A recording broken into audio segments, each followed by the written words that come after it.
Anda menyaksikan Kompas Bisnis Saudara bersama saya Putri Oktaviani. Nilai tukar rupiah bergerak melemah semakin jauh dari asumsi APBN 2025. Saat ini Saudara, rupiah melambung di atas 16.200 terhadap dolar Amerika Serikat. Angka ini di atas asumsi yang ditetapkan oleh APBN di 16.100. Apa yang menyebabkan rupiah melemah? Bagaimana kondisi dana asing di pasar saham? Bagaimana cadangan devisa Indonesia? Kami akan bahas di segmen Kompas Bisnis. Kita ke data selanjutnya.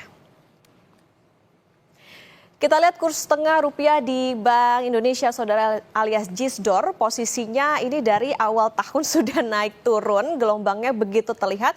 Semakin bergelombang artinya nilai tukar rupiah memang bergerak fluktuatif. Nah, 14 Januari ini rupiah menguat tipis ke 16.265. Tetapi posisi ini dibanding satu hari sebelumnya atau di tanggal 13 Januari di 16.281 per dolar Amerika Serikat. Grafik rupiah ini berkebalikan dengan bursa saham ya. Nah, rupiah kalau melemah grafiknya justru ke atas atau naik. Siapa yang suka kalau rupiah melemah? Jawabannya adalah eksportir karena mayoritas masih memakai dolar Amerika Serikat. Lalu siapa yang tidak happy saat rupiah melemah? Jawabannya adalah importir dan berujung barang mahal yang harus dibayar oleh masyarakat. Keluarnya dana asing dari pasar rupiah adalah salah satu penyumbang pelemahan rupiah. Kita tengok kondisinya di pasar saham lewat data selanjutnya. Ini dia, dana asing kabur, rupiah tersungkur. Indeks harga saham gabungan bergerak turun di bawah level psikologis 7.000. Pasar saham Saudara 14 Januari tutup di 6.956,67. Ini adalah posisi paling bawah bursa selama 7 bulan terakhir perdagangan. Nah, kita lihat ya, ini dana asing yang keluar bursa, kami ambil sumbernya dari Bursa Efek Indonesia. Satu hari di 14 Januari ada 633,2 miliar. Kalau dibandingkan dengan satu pekan ada 1,58 triliun. Lalu satu bulan terakhir 9,79 triliun dan 3 bulan terakhir 33,86 triliun. Ayo, apakah Anda termasuk yang portonya terbakar atau babak belur? Rasanya nggak sendiri ya. Akhir-akhir ini banyak pertanyaan tentang kapan nih saham BBRI naik, kapan saham BRIS naik, kapan nih porto kembali ada simbol plus. Nah, ini jadi pertanyaan yang paling ramai dan umum di antara investor saham, terutama yang retail. Jadi sabar ya, investasinya pada pakai uang dingin kan? Ayo, sampai kapan rupiah melemah? Semoga dana asing yang hengkang makin mereda dan balik lagi. Tetapi Saudara, ini memang tergantung kebijakan apa yang akan ditempuh otoritas. Ayo kita ke data selanjutnya. Jadi sampai kapan rupiah melemah? Inilah yang sebetulnya sulit diprediksi secara awam. Tetapi mari bersiap kembali pada kondisi ekonomi global saat Donald Trump menjadi presiden Amerika di tahun 2017. Kalau kita ingat begitu banyak harap-harap cemas atas dampak perang dagang ke mata uang tiap negara. Nggak cuma rupiah Saudara, mayoritas negara di dunia juga demikian. Apa yang bisa menjadi bantalan atau sumber perlindungan tekanan eksternal? Salah satu jawabannya adalah cadangan devisa. Nah, ini adalah cadangan devisa Indonesia 2024. Di bulan November ada 150,2 miliar dolar Amerika. Dan di Desember 155,2 miliar dolar Amerika. Artinya ada kenaikan ya antara Desember ke November. Mengacu keterangan Bank Indonesia, Saudara, kenaikan cadangan devisa ini diantaranya bersumber dari penerimaan pajak dan jasa, penerimaan devisa migas, dan penarikan pinjaman luar negeri pemerintah. Cadangan devisa ini setara dengan 6,7 bulan pembiayaan impor atau 6,5 bulan impor ditambah pembayaran utang luar negeri pemerintah. Apa penjelasan Bank Indonesia atas posisi cadangan devisa ini? Kita ke data berikutnya. Nah, ini kami ambil sumber dari Bank Indonesia.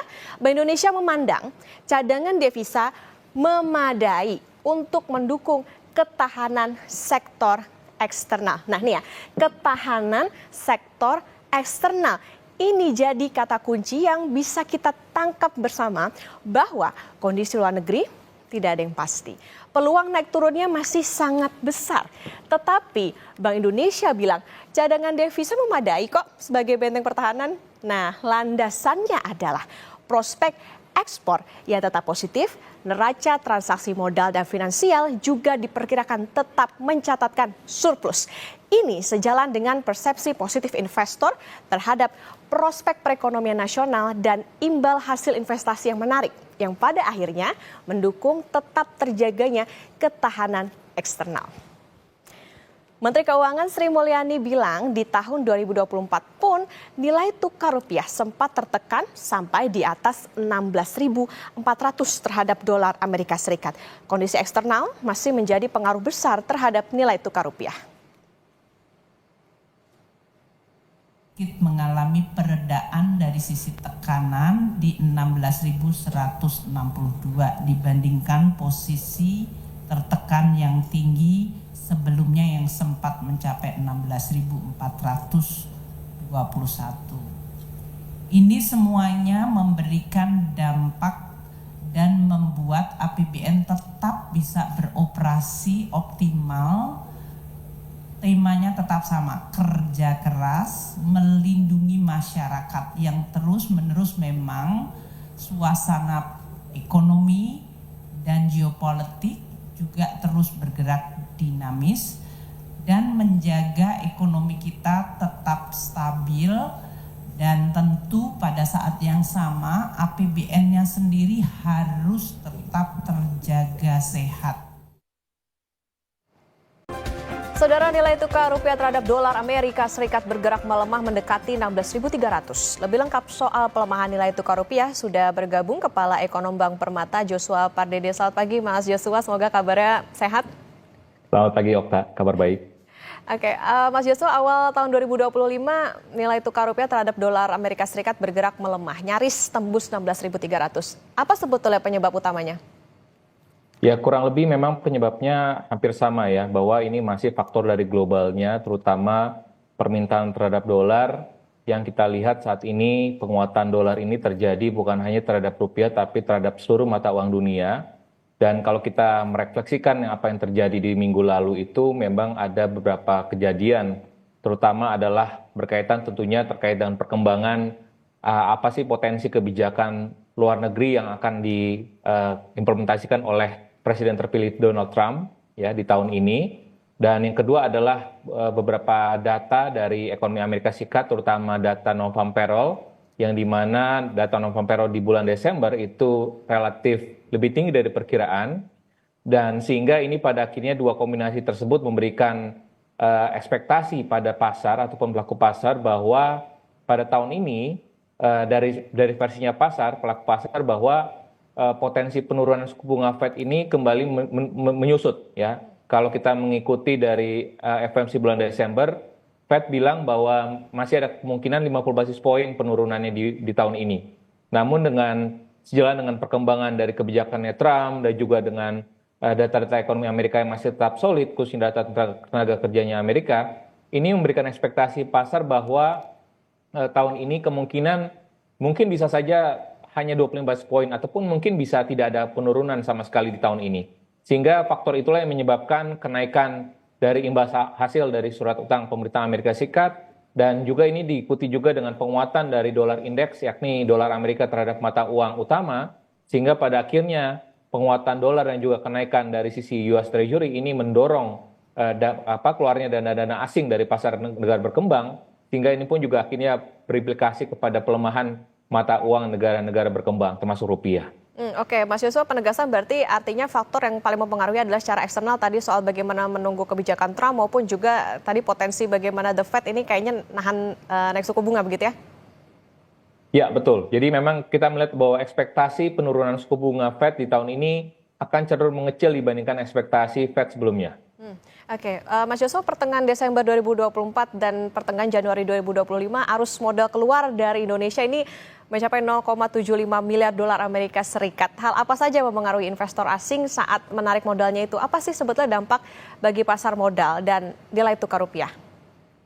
Ya, kalau kita melihat driver ataupun pendorongnya adalah tadi kurang lebih tadi ya, bahwa kekhawatiran ya, concern terhadap dari pelaku pasar terkait dengan kebijakan Amerika tersebut ya, karena selain memang ada kenaikan tarif impor, karena ini masih terus bergerak dinamis ya, karena sebelumnya ada wacana Donald Trump akan mengenakan tarif secara universal ya, seluruh barang-barang yang masuk ke Amerika ini akan dikenakan tarif 10% ya, tanpa pukul rata. Nah, tapi juga ada tambahan lagi untuk produk China ini, ada tambahan lagi menjadi 60% kenaikan tarif impornya. Jadi dan ini tentunya memberikan dampak negatif ya kepada perlambatan ekonomi global. IMF sudah membuat kajian ataupun simulasinya bahwa kalau Donald Trump ataupun Amerika memberlakukan tarif yang universal ataupun tarif cukup tinggi pada produk China, ini akan berdampak negatif pada ekonomi global, termasuk juga ekonomi Amerika Serikat dan juga ekonomi China. Sehingga kekhawatiran perlambatan ekonomi global inilah yang mungkin menjadi penyebab utama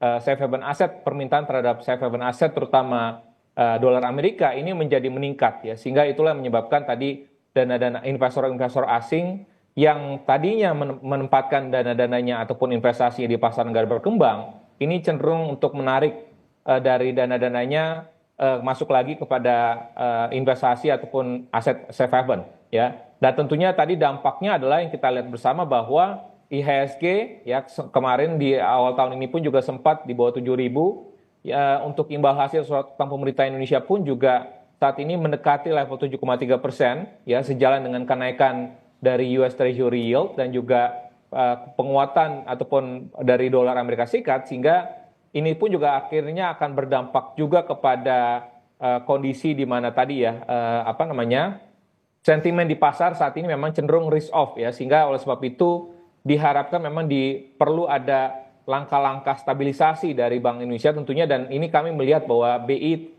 selalu berada di pasar untuk melakukan triple intervention secara berkala dan untuk menjaga stabilitas rupiah di tengah kondisi risk of sentiment saat ini yang terus berkembang. Oke, ada kekhawatiran dan tadi ya salah satu dampaknya adalah bagaimana menarik dana dari negara-negara berkembang menuju ke investasi safe haven, kan tentu ditunggu bagaimana langkah stabilisasi dari BI. Mas Yusuf, ada SRBI dan utang milik pemerintah yang akan jatuh tempo tahun ini total nilainya lebih dari 1.000 triliun. Apa dampaknya pada nilai tukar rupiah nantinya?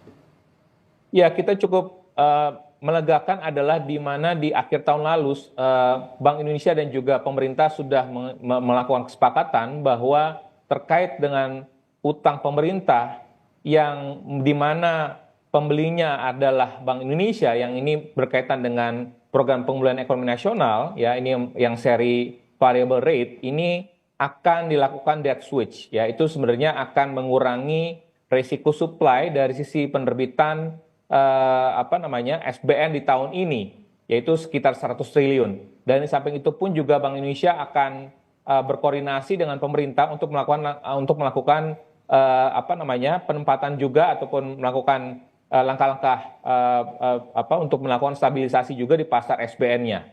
Ya, dan kalau terkait dengan SRBI, memang kami melihat bahwa SRBI ini sebenarnya quote and quote ya menjadi salah satu aliran modal asing di tahun lalu. Jadi kalau kita melihat aliran modal asing di tahun lalu, itu yang paling tinggi adalah mendekati 10 billion US dollar, itu adalah tercatat di SRBI. Kepemilikan asing meningkat di SRBI itu meningkat cukup tinggi di tahun lalu. Memang implikasinya adalah di tahun ini akan ada SRBI jatuh tempo ya, dan oleh sebab itu memang kami sudah melihat juga di lelang SRBI 2 kali di awal tahun ini.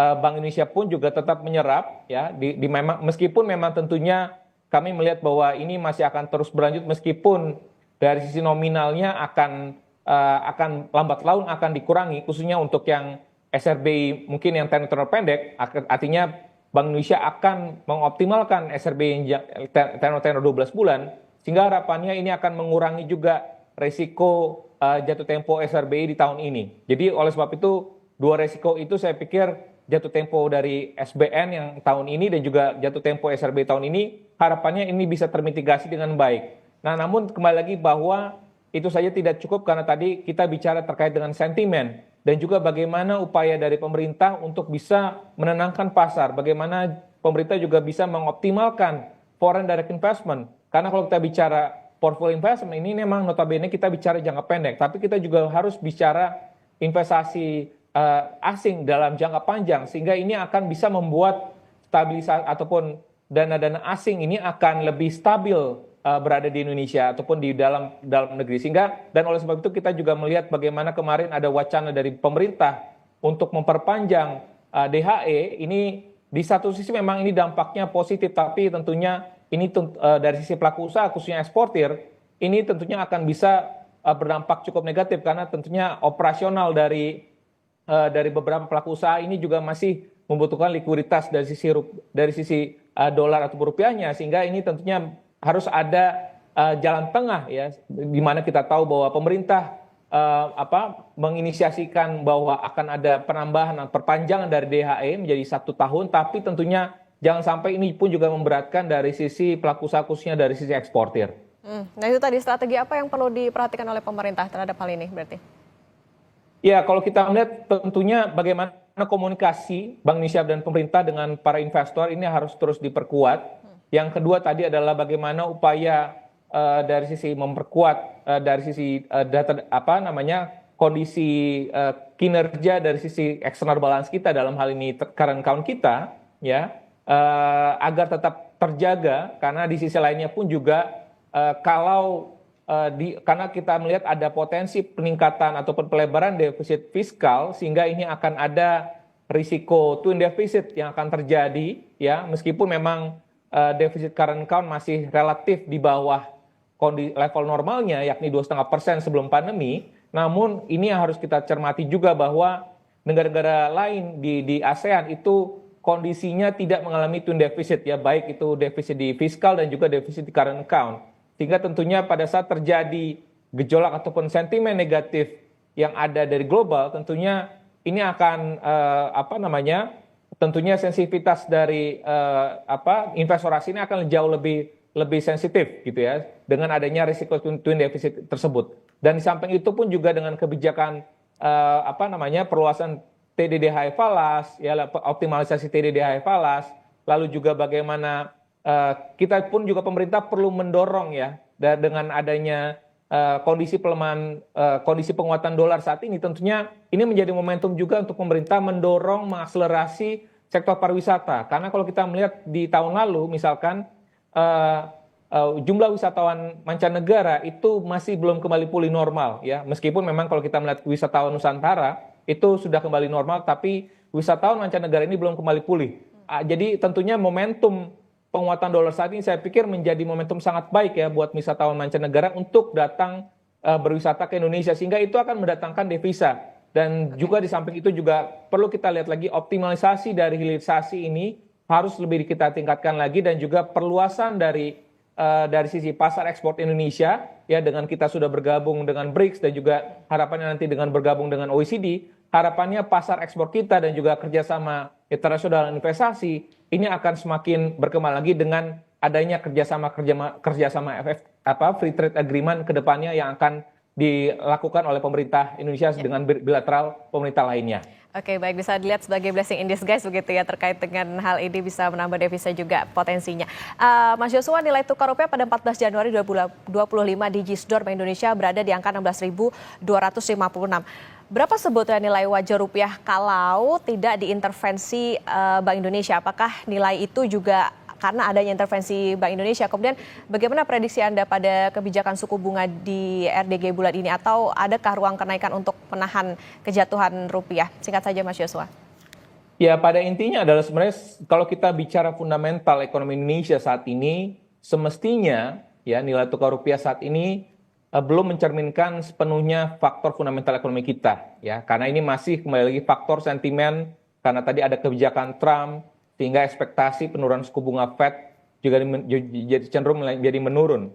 Dan oleh sebab itu kami tetap melihat bahwa kalau kita melihat nilai tukar di tahun ini memang ada potensi ataupun ada probability masih akan bertengger di kisaran 16 ribuan ya. Namun kembali lagi kita perlu mengedukasi bahwa level 16.000 ini tidak sama kembali lagi dengan level krisis 97-98 ya, karena kalau kita bicara krisis 97-98 itu tingkat depresiasi rupiah lebih dari 400%. Namun saat ini depresiasi rupiah dibandingkan dengan akhir tahun lalu tidak ataupun masih di bawah 5%, sehingga tidak diperlukan adanya kepanikan dari pelaku pasar dan juga dari sisi masyarakat pada umumnya yang notabene tidak memiliki pengeluaran dalam dolar ataupun tidak memiliki pendapatan dalam dolar, sehingga kita perlu berlaku sewajarnya saja. Dan juga tentunya dari sisi pelaku usaha pun juga diharapkan melakukan transaksi hedging ataupun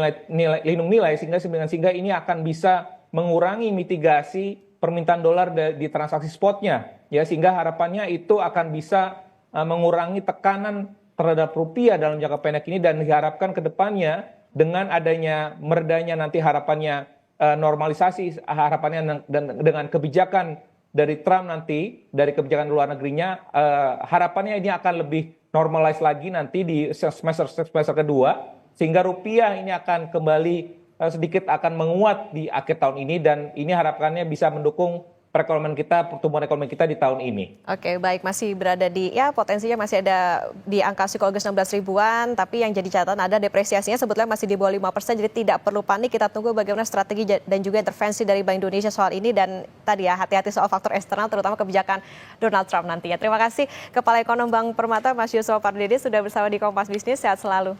Terima kasih.